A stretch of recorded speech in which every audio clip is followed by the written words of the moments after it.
There's almost a certain expectation, period. Yes. It's a question of You're that. expecting that. And it's what you do. It's what you've been taught to do, how you've been taught to either clean or not clean the water.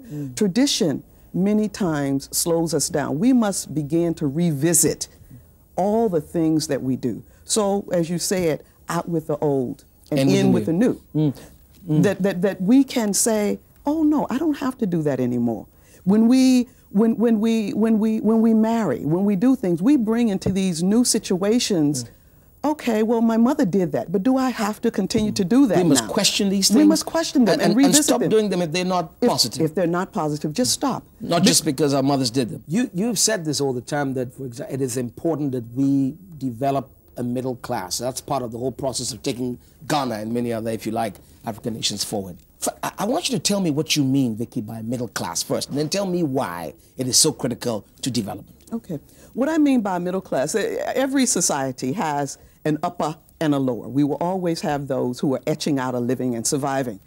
A middle class are those who have probably come up and have a vested interest in things continuing to work. They've worked, they've accumulated something, they've built a small house, they have a job, they're struggling to get their kids through school, and maybe they're not struggling so hard. They have a little savings. They don't want to see things go backwards. They want to maintain and go forward. As the middle class grows, business is growing. These people have small businesses, they're growing. They have a vested interest in the things moving forward. People not taking advantage of the poor and not taking away what they've worked for, their hard-earned income. And that is critical for continuity in a developed economy. We don't have a middle class? It's growing. It's very clear. It's very, very clear that Ghana has a growing middle class. What sort of time span are we looking at to be able to say we have a reasonable, critical mass, if you like? That's difficult to say the time frame. But I think that what we're seeing in, for example, the Homecoming Summit, people bringing in external monies to support people here is saying we're bringing a group of people into the middle that are saying, we've built homes here. Is this where small business also belongs? Small business is definitely there because people have invested in the place. They've invested in Ghana. They've brought their money here. They've made their money here. They want it to continue to grow. Small business is there. Why can't big business survive without small business? Who will provide them their contracted security services? Who will give them their food? Who is shopping for that food? Who is taking care of their plumbing and electrical works? These are small businesses. If small business doesn't grow, big business can't grow.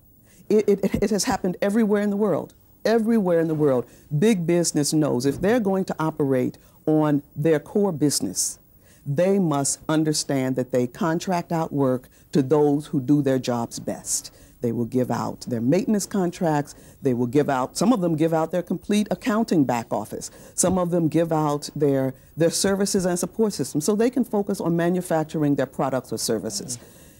These support services are medium and small sized businesses. If they disappear, or if they can't survive, big business won't move. Amazing, because when I look around, I seem to get the impression there's loads of them. Loads of small businesses? There are loads of them. But what happens is that what we know is that small business has a track record of failure. And therefore, they come and they go. They come and they go. They come and they go. Lack of support? Could they be assisted by government? Or? There are, well, you know, governments can't do everything. No. There are other businesses that support those businesses. But governments must create the conditions. The environment has to be there, which I think the foundation is being laid for and has been laid for, supporting private sector, small, medium scale development. And as you do that, there are people, there are small organizations, there are consulting firms who say, let us give you that technical capacity for sustainability in your business. And as these businesses recognize that entrepreneurs start out from their homes, usually, with a great idea and no business acumen. So therefore, they begin to run their homes and their businesses together. And until they separate their business from their pocket money, will they realize that my business is different from my pocket money. A lot of people here like to finish school and wait for a job from some government institution and so on. You don't think that's a good thing? No. I think that in a developing economy such as Ghana, we must develop entrepreneurial skills, small businesses that are focused either on export or supporting other businesses or local purchases. We're in a region that has 250 million people. If you're talking about an export business, you don't have to talk about America. Burkina is landlocked. Niger is landlocked. Mali is landlocked. There are things that Ghana can produce and export to these countries within the region.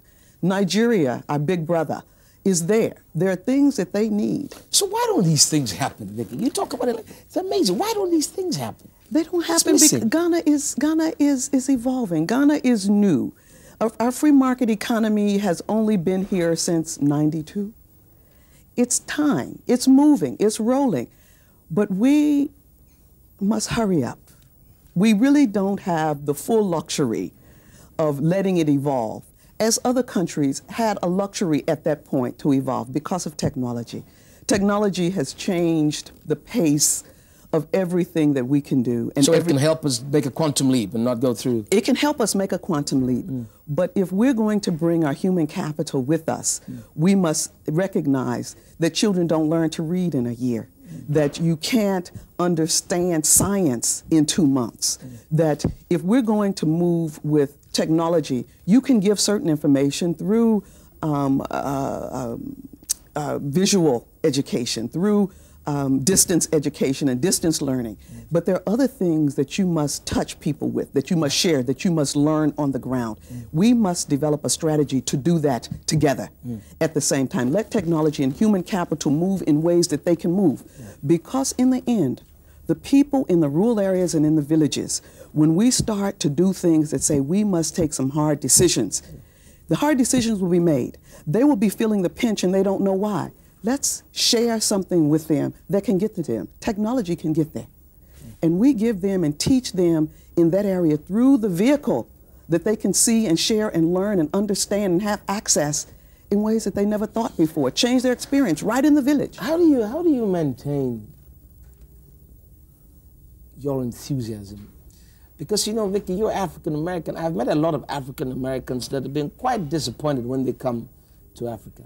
You see, they come here thinking that they will find home, and they discover that sometimes they think home is where they came from. Do you come across that? Do you feel that way? Did you feel like that before? No. I've always felt like, and first of all, I think that one of the reasons why